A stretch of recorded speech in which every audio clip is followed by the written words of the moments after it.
on. Welcome to chapter 27. This is Professor Ann Holler from National University at Rancho Bernardo, and we're completing the third chapter of week 1 lecture. We will be talking about the growth and development of preschoolers. So we've moved on from toddlers and into the preschool realm. We'll use the same format in describing the growth and development. So physical growth, we're looking at weight with an average increase of about 5 pounds per year, and their height or stature will have an average increase of 2.5 to 3 inches per year during this time frame. They tend to slim down, lose that baby fat, and start to gain more muscle. And along with that comes smoother movement and stronger movement. So they will appear much more upright and tend to be slender looking for the most part. They will continue to follow the established growth curves, and they will be measured on the standardized growth charts that we discussed previously. So when we look at the physiologic changes in the preschooler, neurologic, that spinal cord has completed its myelinization by about age 3. And so the bowel and bladder control should have been achieved at this point, unless there are some disabilities or other reasons to impede that. Respiratorily, the alveoli have continued to increase in number, and their airways have also increased in size. We still do have small openings in the mouth, and so they're not quite achieving full growth, but they're on their way. Cardiovascular, again, the heart continues to decrease in its rate. Blood pressure will increase slightly, and sometimes innocent heart murmurs are noticed. They're not, when it says an innocent murmur, those are things that are considered not significant clinically, but are noted and then would be monitored on well care visits. Physiologic changes continue. We want to look at, all that's happening with their ears, nose, and throat. So you look there, the eustachian tubes, as we talked about how they remain short and straight.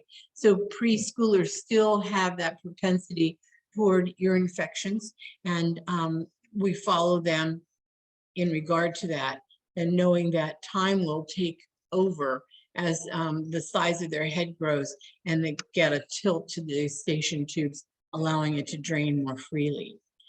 They should have 20 primary teeth present, and we would expect to see that, in a full blunt smile.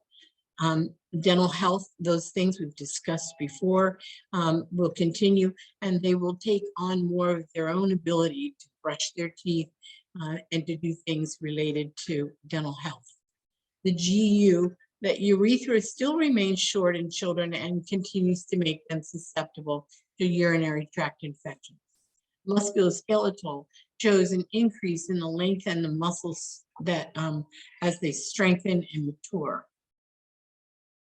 The motor skills chart that you see here, 27.2, is in your book, and is a good descriptor of comparing expected gross motor skills and expected fine motor skills, just as it had done with the younger children. So the kinds of things we expect, what can they do? Gross motor.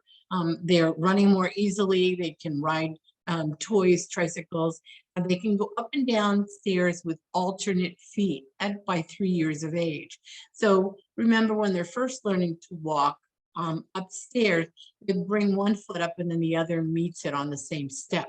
So they're doing that step to step, and then by about 3 they start to alternate. So one foot's on one step, and then the other foot will then go to the next higher step, or lower, depending on whether they're going up and down. They are walking more fluidly. They can bend over easily without falling. Toddlers still don't have that innate sense of self, and so they can still be awkward when they're doing things that, like bodily movements of bending over. So they reach down to get something and they may not be real stable. By 3, excuse me. By 3, they have the ability to bend easily without falling. We want to know that they are able, in fine motor sense, to undress themselves. They can copy different shapes, particularly a circle. They can take a tower and build it up to 9 or 10 cubes.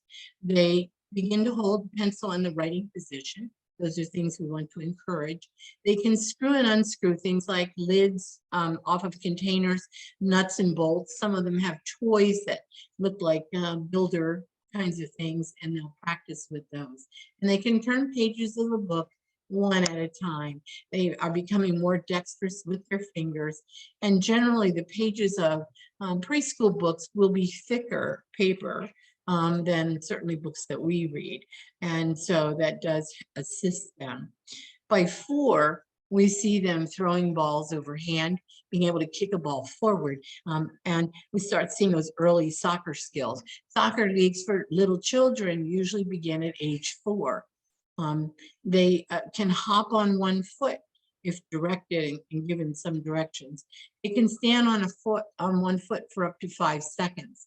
So they have that balance and that centering that allows them to be able to stand on one foot.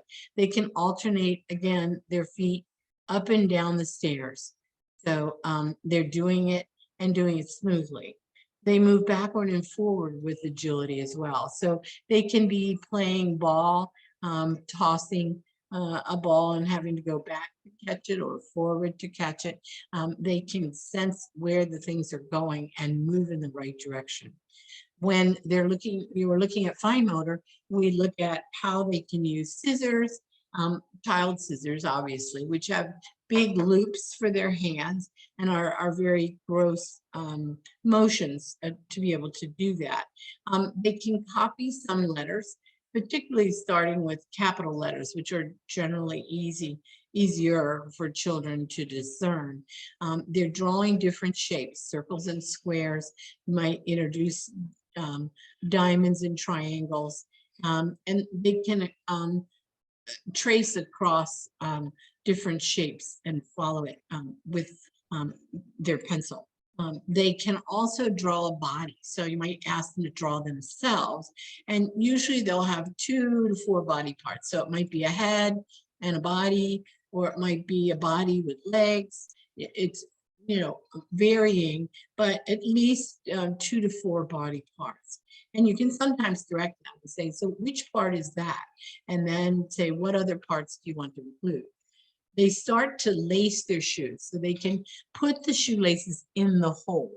This does not mean that they can tie their shoes, but they at least can be part of the effort of putting the laces on the shoes and then moving forward from there. By about 5, we're taking on much more ability. They can stand on one foot 10 seconds or longer. They can swing on the swing. They climb well on play equipment. They may even be taught to skip. And that's a very interesting function physically, because you're alternating parts of the body. So you're expecting the body to go from one side to the other as it moves forward. So we have multi-step things that are happening. So if they've been introduced to it, and usually it's something where you hold their hand and skip with them, give them the sense of being able to sort of leap in the air a little bit and move forward. Somersaults are the same. So if they've been directed and have the opportunity, those things may be possible at 5. They can even skate and swim. We introduce children to pools, especially in Southern California, pretty soon, much younger than this, in the toddler range, and teach them safety, but not really swimming. At this point, 4 to 5 years of age, we expect to teach the elements of swimming and help them to take that on. So the fine motor skills show them printing letters, drawing their body parts with more parts, probably up to at least 6, much more discernible body parts. So the picture looks much more what we would expect of a person. They can dress and undress themselves without assistance. So their clothes can be laid out and they can be directed to dress themselves, come down for breakfast or whatever, learning to put their dirty things in the laundry. So they can start to follow those routines of self-care. They can learn to tie the shoelaces. Many children are not exposed to shoelaces, so don't use that as sort of a marker, because you have to know, are they wearing shoes that have laces that get tied and untied?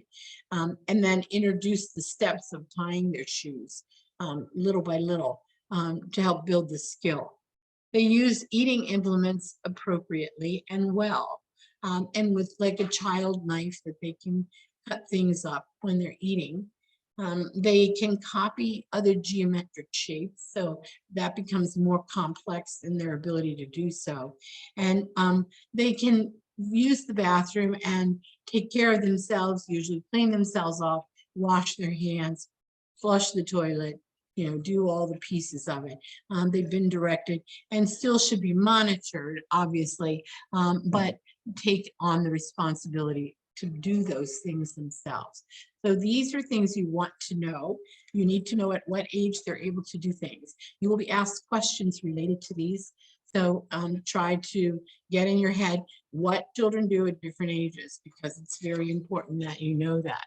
When we're talking to parents, we're going to talk about the activities that the child has. So during your WellCare visits, those are the kinds of things that you will elicit and talk about, what skill they do. Some children are more physical than others. They might take on the gross motor and be in their age range or even advanced.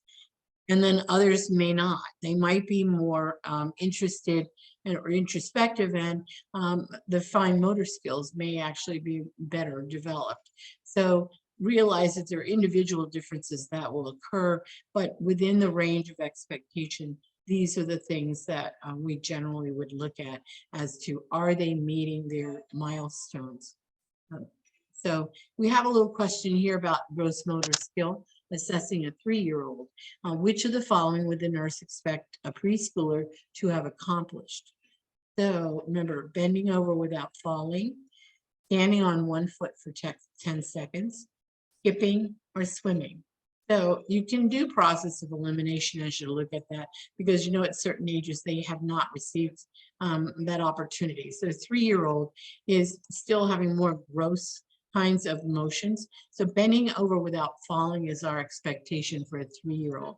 At 4, we expect to see that they might be able to hop and stand on one foot for 5 seconds. At 5, they can stand longer, up to 10 seconds, and they may take on skills like skating or swimming. So think of those things as the possibilities. When we talk about our developmentalists, here's their description of preschooler. So, Erickson, initiative versus guilt in the 3 to 6-year-old range. Piaget talks about pre-operational substages, pre-conceptual in the 2 to 4-year-old, and then more intuitive phases, 4 to 7. So you can look at the charts in your book. They have good descriptors of those as well. So emotional and social development. So when we're looking at these children, they start to develop little buddies and friends from preschool or the neighborhood or wherever they spend their time, and they learn how to make a buddy and want to keep a buddy. So those are things to encourage. Along with that are the kind of social skills they do: social cooperation, sharing things or feelings, learning to be kind, doing the right thing, learning manners, learning how to be generous, to share with others, displaying affection, expressing their feelings and talking about how they feel, having conversations with their peers as well as other adults in their circumstance, being helpful and making friends. So if you look here, the difference between the parallel play that we saw in the toddler, where there wasn't any collaboration or connection, here you start to see that even though the boy with the truck at the bottom left is sort of doing his own thing, he's still part of what's going on. So he's in the periphery, not quite, in the core, but you see the guys in the middle are really very much engaged in working on putting that together. So they may be talking to one another, say, put this on top, move this around, lots of those kinds of things. So we're seeing that cooperative play, and in varying degrees. So kids who may not be as familiar with one another could be these children on the periphery who will then sort of work their way into being a part of the play group. So keeping in mind the types of play, we always want to think about or be able to describe and ask parents to do that as well. So the kinds of things we think about, like an onlooker, someone who observes others on the sidelines, and they might be watching their siblings playing sports, or a theater event kind of thing. So that onlooker, they're engaged in part of the activity, but not fully engaged. Solitary play, we think about where they enjoy being around kids, but they take no effort to get close to them. They're focusing on their own activity, and so we see those kinds of things occurring. And the child on the right in the red could be considered someone having solitary play. Parallel play, the toddler time, remember we talked about, they play independently but among each other. So they're side by side with occasional exchanges, but really not engaging in social interaction. Associative play is the preschooler. They play together. They're loosely organized, and they will cooperate in things like, let's make a play, and they have dramatic roles, and you're going to be this one and I'll be that one. And so they work out the roles and the fantasy and how it's going to go. What are the mechanics of putting on a show? And it's something very popular in the preschool and in the early school age children. So large motor activities are more their bailiwick, with increased dexterity toward fine motor skills. But they are not good at following rules or waiting their turn or losing. So be aware that they are being cooperative to the best of their ability, but they don't buy into the I shouldn't be the one winning the game kind of thing. When we get into the school age child is where we truly see that cooperative play. So here's the distinction. The preschooler is the associative play, where they're playing together, but it's still loosely organized. The school age child is playing in a group with other kids. They're part of the group effort. So you think about teams. So once they go to school, they start to join teams. They're on a soccer team, they're on a relay team, anything like that. Softball games, even there are puzzles, or they'll play games, and I'm on this team and you're on that team. They have concrete thought. So they rely very much on rules and structure and security, and time with friends is very important. But realize that in the ideation of these children, they are not abstracting. We don't see that until really middle school and late middle school. So think about algebra. When did you learn algebra? You might have been introduced in 6th or 7th grade, but it became hardcore about 8th grade. And it's because you take on the ability to abstract. When you can't conceptualize that, the X and the Y make no sense. It's like, well, what is the X? They will keep asking, is it this? Is it that? They want to identify it as, a toy or a person or whatever. And so once we're able to think in an abstract way, then we can take on those mathematical functions of substituting the X and the Y, not worrying about what is it. We're more involved in the mechanics of what goes on. So remember, don't assign conceptualization to children when it's not appropriate, when they don't have the innate ability to understand. Here we're in a very concrete phase, and so that's why they need a lot of toys around, a lot of physical things that they can touch and see and do, and it makes sense. They're also fantasizing, and that's why they role play. They make up, plays and do those kinds of things. they want to try on different roles and functions to see how they operate for them. So one day they're a dinosaur and can give you, savant information all about dinosaurs. The next day they're a firefighter. The next day they're a mom. So when they try on those roles, we need to allow them to do so without taking any judgment, without realizing that it has any permanency at all. This is exploring and understanding concepts. So they need to try things out. So we call that magical thinking. And so it's really important to understand the differences that occur. And your book has pretty good descriptors about that as well. So magical thinking needs not to be confused with ideation, how they take on who they are. And so remember that we talk about the differences too between DNA. What are the factual things about individuals? And then we talk about how we view ourselves. So we see ourselves as a son, a daughter, a mom, a baseball player, all kinds of things. We can conceptualize those. That's our ideation. And that is different from the innate, who are we? So keeping those thoughts together and being aware of what those differences are so they're not confused. So we look at communication skills, really important to look at how well they are able to communicate. They should be able to speak in complete sentences and use adult-like grammar. May not always be correct, particularly with tenses, but they're making that effort. They can follow a three-part command or operation. So go over there, pick up the book, and bring it to me. Something really simple like that, but they're able to do that.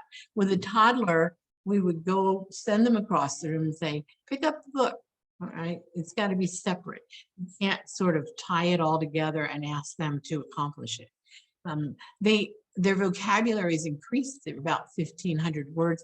They can name lots of common objects and familiar animals, things that they've been exposed to.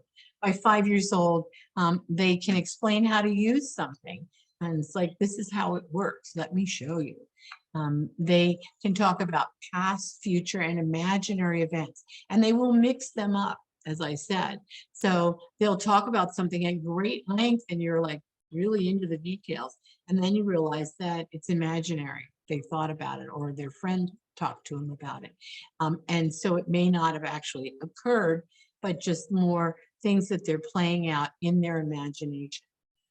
They can answer questions that use why and when appropriately, and the vocabulary has picked up to about 2,100 words.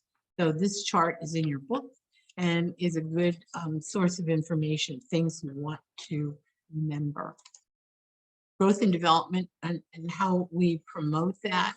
We want to build their self-esteem, maintain routine and rituals, because that gives them the sense of constancy, and they can begin to trust in certain things happen. Bedtime rituals that are there, that when mom says it's time to go take a bath or a shower, you're heading toward bedtime. So they will then have that expectation, and they like to follow some rituals and routines.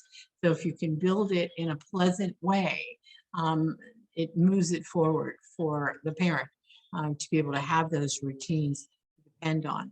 When you break the rituals, try not to break them frequently. Keep them to the routines that gives the child that sense of constancy and trust, and that things are well and everything is okay. Setting limits and remaining consistent with them is a big parenting challenge, and we need to support parents in ways to do that. So they need to never say never. They need to be sure that when they make an ultimatum, that is something they can stick with.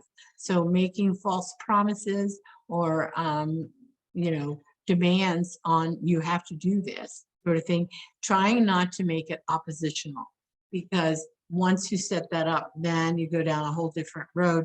It's really difficult to get back to those routines that you want to build and have your child depend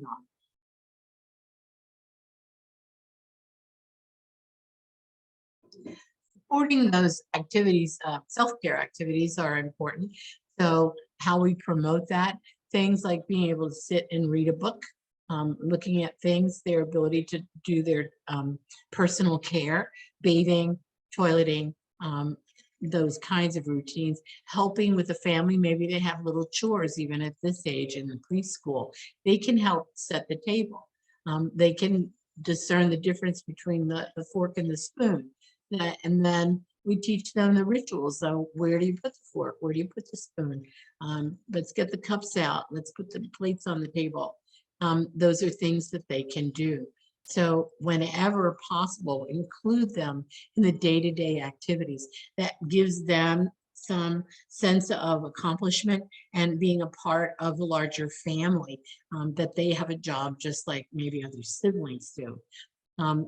One of the things to look at too, as they start heading to the school age, but in the late preschool, is they can sort. They do that very well.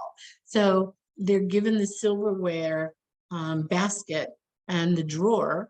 They might need a step stool, but they can then sort those forks and put them away, sort the knives and the spoons.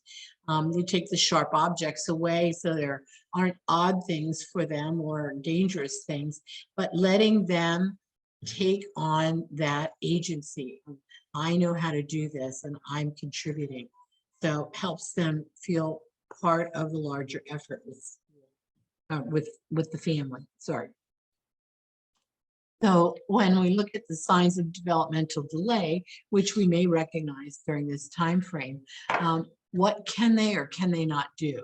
So our expectation, remember, at 4 was that they could lift their hand, that they can ride a bike, that they can color on paper, might be very artistic. They know how to grasp that crayon and make marks with it, and they can be intentional. When the child doesn't use the words me or you appropriately, where they're speaking more kind of third person, which is, something that we expect of children of a younger age. They don't engage in fantasy play. So you can't have, lay on the ground and look up at the clouds and make shapes or say, what do you see? They don't conceptualize that. Those are delay areas that need to be addressed. By 5, we still not see the child having interest in playing with other children. So they're much of a loner. And is it all the time or just some of the time?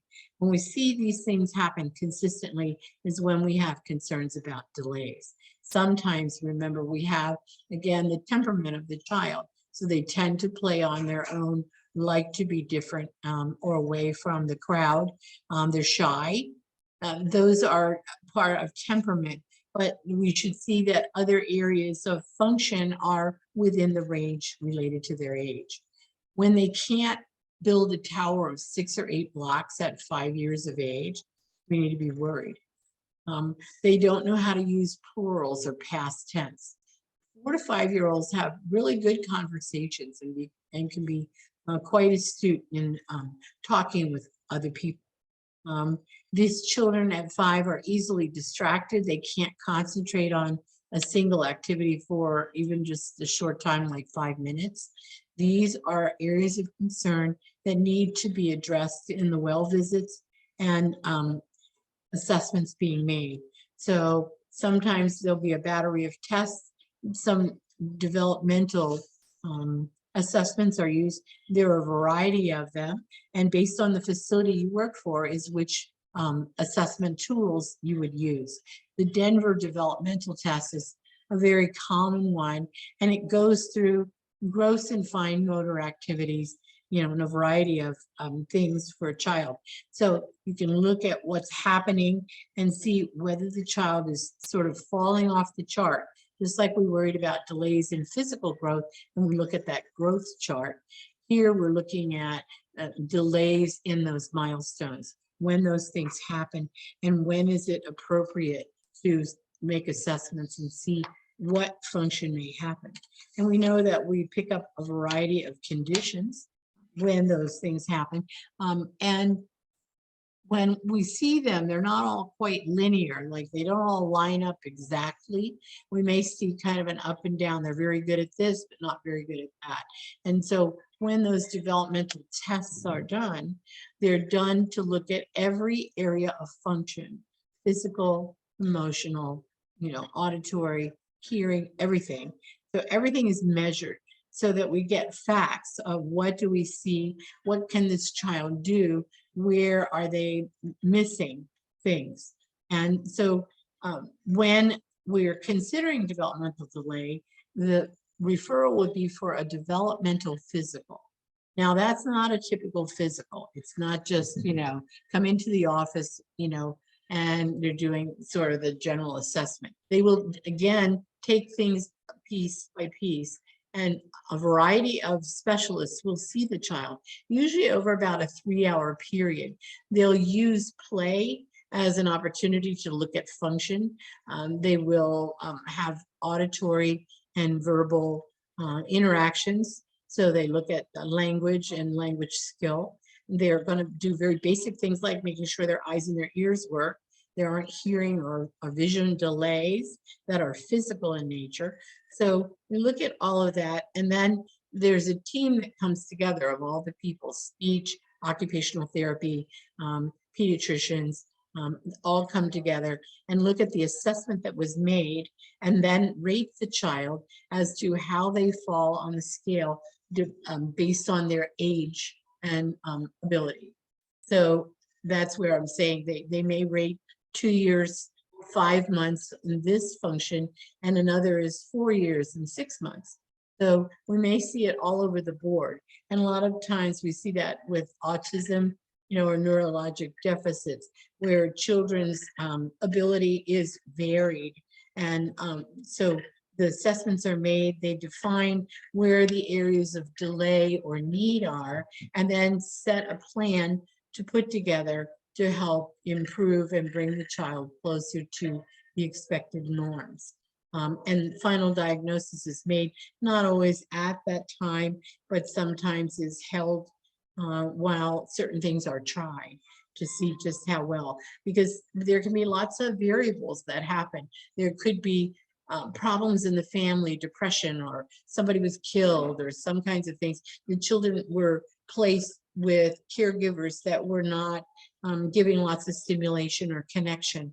So there can be lots of different reasons where we might see delays. So we identify the delays, and then we work at improving things and then getting to the source. We don't always know the source. We may start doing actions before we fully define the diagnosis, but they will be described as children who have delays. And again, we may see that in older children where they had delays at certain ages and they caught up, or they made up. And sometimes we have the opportunity to realize why that occurred, and sometimes we don't. But just be aware that a referral for developmental physical is a big deal, because they don't do them lightly, because it takes a lot of people, and you're really looking at the child in every sphere of function possible. So you don't take that lightly. It's not, we just don't, okay, let's just check them, let's see whatever. It's usually serious if that's occurring, because there are a lot of assets that need to be used to make a good assessment. So realize that developmental delays are evaluated, taken seriously, and they'll look to make plans that will work. And we usually are working with schools at the same time, because they have legal responsibilities for children really from birth on. So they may end up with an IEP, an individual education plan. We, as healthcare providers and part of the function, will also develop an individual health plan that goes along with the needs of the individual child. So be alert to how those things come together, and we'll talk more about it in future lectures. So here's a question of a nurse assessing a child who's 5 for signs of delay. Which of the following would alert the nurse to a potential problem? The child can build a tower of 6 blocks. The child does not play with other children. The child engages in fantasy play, and the child separates from parents easily. So which would be an indicator of delay, Some of these are positives and some are negative. So the child who cannot or tends not to play with other children, that's a sign of potential developmental delay. So we want to keep that in mind. Developmental delay in preschool age children include not playing with other kids, not being able to build that tower block, not engaging in fantasy play, and not separating from the parent without major protest. So here you had the one negative, which is really the answer. The other things are what we would expect of a 5-year-old. So remember, nursing tests like to ask these convoluted questions where it's like, is it this, is it that? You've got the facts, you know what they do. So process of elimination sometimes when you're answering these questions will be helpful. We took a look at daily nutritional requirements. So they're growing and we see a change in their dietary needs.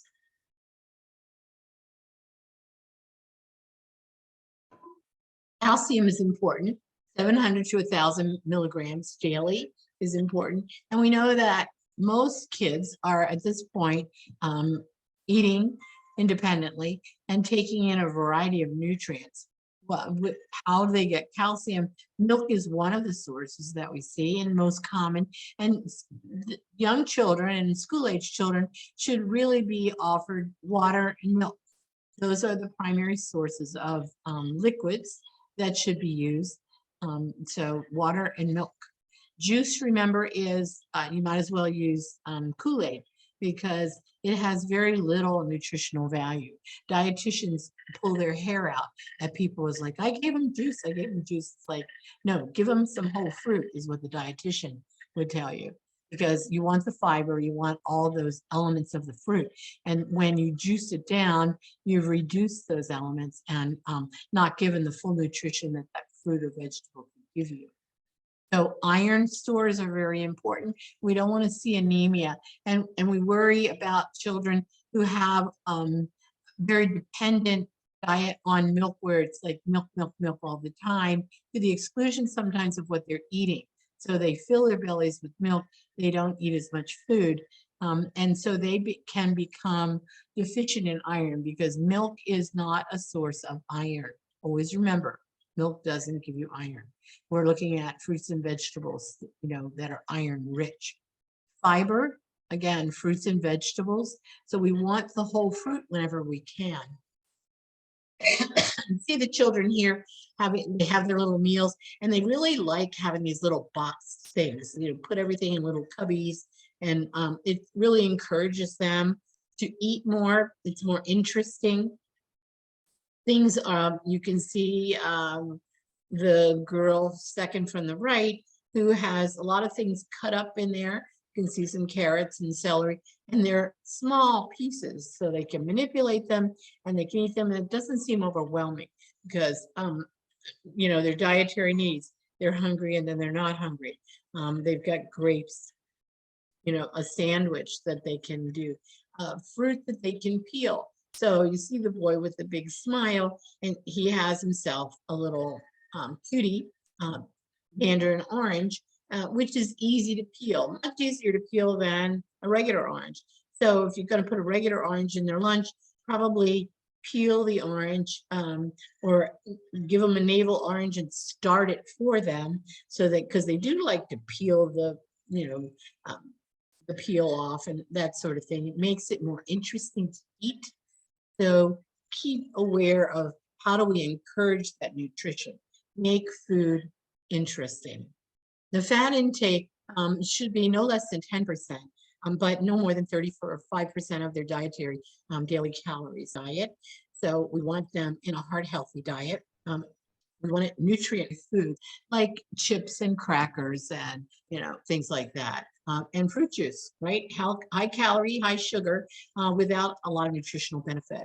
So you fill the tummy with the junk food or the things that are less nutritional, and then they're not taking in enough nutrition that they really need to grow well. Regular meals with healthy snacks are generally considered the routine to do. So they should expect, breakfast time, lunchtime, dinner time, and snacks. Usually a mid-morning snack, many times an after-school snack, So remember, they are preschoolers, but they're going to daycare or preschool. So they have certain things. They may take snacks with them, have a little lunchbox, even if they go half day. There's some time where they're having a snack in the middle of the time that they're there, and then they come home to have lunch. They will have taken a little box of treats to have during snack time. So we want to be sure that that is regular and consistent, that they have expectations. And again, they will continue to graze just like the toddler did. And having things prepared ahead of time. If parents can get used to the habit of having like these little plastic boxes and throwing a few things in them, and then when they go out the door, they take it with them. So they might be on a shopping trip or whatever, but it allows the child to eat on their choice rather than being completely dictated to. So you're riding in the car going somewhere, the box can be open and they could be munching on their grapes or whatever, or the sandwich as the parent is driving to the shopping. So they are fed on their demand rather than just by a rote schedule. So those are things that encourage healthy eating habits. So here we talk about it again. They are erratic. They want it, then they don't want it. The small portions work best, as I said, and putting them in things that are not breakable, easy to carry around. A lot of times they have their own little backpack and they love packing up and taking their stuff. So encourage them to self-serve. So when the parent has a bin of vegetables and they're cut up in small amounts, then the child can take their own little plastic bin and go in and reach in, and the parent may say, take 2 of these and 3 of these, or, you know, make a choice to help them to have things that appeal to them and that create a rounded type of eating with fruits and vegetables. Help them and let them decide what to eat and when to eat. But again, making choices within the adult's parameters. These are the foods you can have. And so when you're looking at the proteins and the grains, the fruits and the veggies, you know, 2 from this drawer, 1 from that drawer. So then they get into that routine and being able to pick and choose for themselves. Make the snacks as high quality as possible so that you take advantage of their willingness to eat. Meal times also allow parents at times to model those appropriate behaviors. And so many times parents take on eating things that they never really cared for because they know they need to encourage their children. Sometimes we have a lot of problem with older siblings who like to make, you know, snide remarks or, ooh, that's yucky or whatever. And so having conversations with the older siblings as to how to encourage eating behaviors is important. So keep that in your thinking, and also to remember that they don't need to clean their plate. And that's sometimes really hard for people because it's like just one more bite, you know, and we see that happening as sort of human nature. It's like we don't want to waste that one little, it's not worth putting it in a container to save for later. Come on, have one more bite. You might encourage it one time, but then drop it. Don't be pressuring them to always have to finish what's in front of them. And that's why it's best to do small portions and maybe less than what you expect, so that then they can ask for more or you can add more. Would you like some more? And giving them the chance to, again, make some choices for themselves. We worry about the risks of overweight and obesity. Overweight is defined as BMI at or above the 85th percentile, but below the 95th percentile for age and sex. So you look back at those growth charts, you can see that. Obesity is defined as a BMI greater than the 95th percentile for age and sex. So remember the difference between overweight and obesity. The consequences of childhood obesity include things like hypertension, hyperlipidemia, insulin resistance, and you know, we've seen big surges in type 2 diabetes in our country, and a lot of that has to do with influences toward nutrition. So that's a big topic, and we will be talking about it later on. But just being alert to the fact that we have risk factors that we want to avoid related to too much eating. So developmental issues and concerns that we see in preschoolers. So sleep is very important, as we've discussed. And that's why when we have an established bedtime, it gives that child a little more confidence and security as they fall asleep. So preserving the routines will help that security. Nightmares and night terrors happen at this age, and they can be related to lots of complex interactions of their daily lives. The children are interacting with more people, different things are happening. Sometimes they see things on a movie or TV that worry them because they don't understand how that happened. And so that might create anxiety in the child, and that will come out when they're restful and have time to be thinking. So their minds are going a mile a minute and they're thinking about that. So when we think about what's the Disney movie with the big bear and the guy with the eye, all right, who was that little girl on the scream and worried about the nightmares? She was a preschooler. Right, she had more function than a toddler. She had some language, she could communicate, she understood feelings and emotions, so she was interacting with the other characters. So, you know, that's kind of a typical time frame when we see that. We want to realize that discipline is helpful and creates expectations and rules to live by, and that helps create stability and dependable circumstances for children. So discipline is important, and we're not talking punishment, we're talking about establishing rules so that the child can depend on when we go here, we do this, when we do this, we do that. And they'll question you, they'll challenge you. Do we still do this every time? Do we do that when it's different? Those kinds of things, but giving them those expectations of this is what we're going to do when these things happen. Lying is another thing that we start to see emerge, and this is trying to escape consequences or sometimes to exert control. So look at what the genesis of why the lie was created, and then work backward as to helping the child understand that the lying is inappropriate, that you're aware that that's not true, and let's talk about it. And giving them that opportunity to understand and not feeling ashamed because they lied, getting them to own it, and then talk about why we want to be honest and truthful. That dependability of being honest helps other people trust us as well as we trust them. So think about those developmental issues and concerns. And this ends our chapter. So thank you very much for your ability to hang in there. These are long lectures in the beginning, the first 2 weeks, but they really are foundational for the course.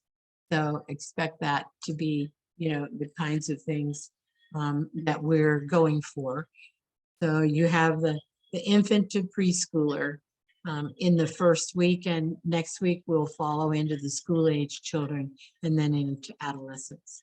So I appreciate your concern and continuing time frame. This course was, this class was designed week 1 because of the holiday week to allow you the flexibility to take on the materials to fit your schedule, because it is a pretty hectic week for most families, and wanted to give you that opportunity. We look forward to having you together next week live on campus with having made a decision about your presentation. So please confer that information to Erica Scarborough, our other professor. The Prep U assignments are there. Those are self-studies. There are expectations for you to complete them. You get a half a point for each week's assignment. And because we have a holiday, we'll give you some flexibility in when the due date is. Just get them done because they are helpful and they build in intensity over time. So those are things that are supposed to help you with test taking. And test taking is important because you're coming very close to your boards. And we want you to have the opportunity to take on the pediatric issues and understand the things that are considered significant. So if you have questions or concerns anytime, feel free to email me, ann.holler@NATUNIV, or Erica Scarborough at erica.scarborough@NATUNIV.edu. So thank you very much. And we hope that you have a good holiday. And I look forward to seeing you in person in December. So I will see you first on Zoom with a live presentation on December 6th, but see you in person for Skills Day on the 12th, and then for a lecture on campus as well for the 13th of December. So thank you again, and this ends our lecture today. Good day.